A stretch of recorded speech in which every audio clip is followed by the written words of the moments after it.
What do we do with power?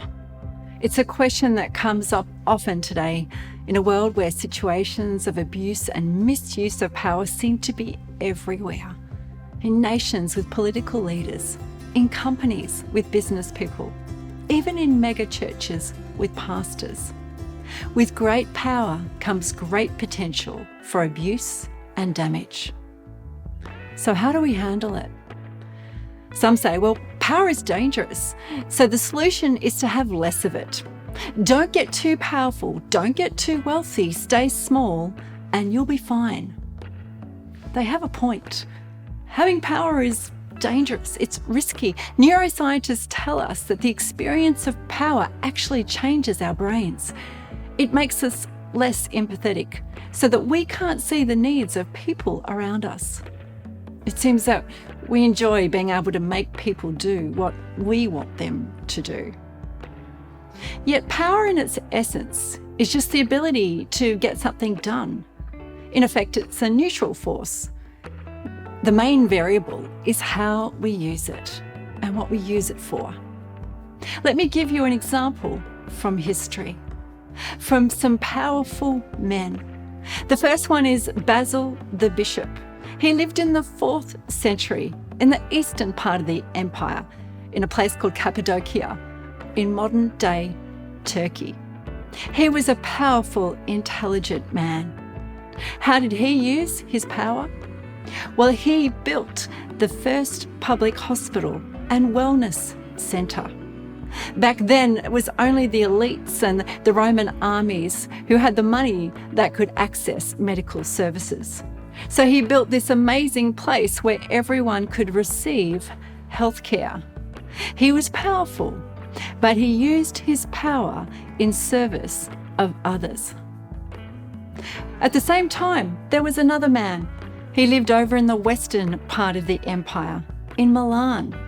His name was Ambrose. He was also a bishop, a very powerful man. He used his power differently. He saw a synagogue and he didn't like their beliefs, so he ordered its destruction. When the emperor insisted that he rebuild it, Ambrose publicly humiliated him. Ambrose also used his power to terrorize and cross-examine heretics, to coerce them into believing what he did. Ambrose used his power to control, to oppress, and destroy.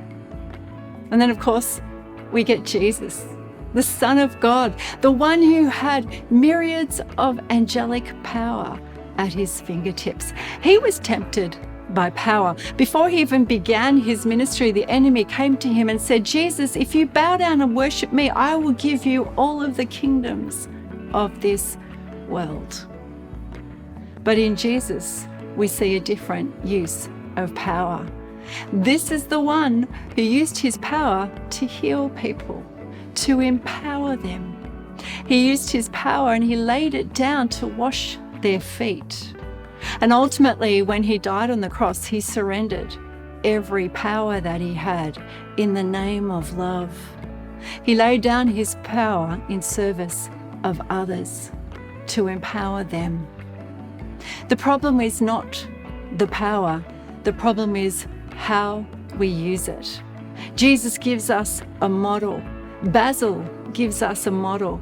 Basil was motivated by Jesus' words to love others first. So what does that mean for us?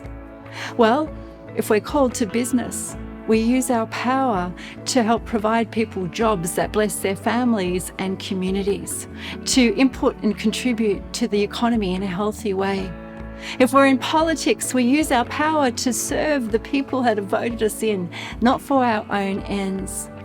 If we have power in the church, we use it to equip the saints to be empowered to live godly lives.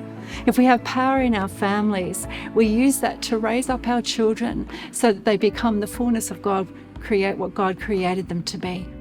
As followers of Jesus, let's take heed of his example, to lay down our power, to use it for the sake of love and for others. Hey, thanks for listening to Everyday God Conversations today. For more on having your own God conversation, why don't you go to godconversations.com.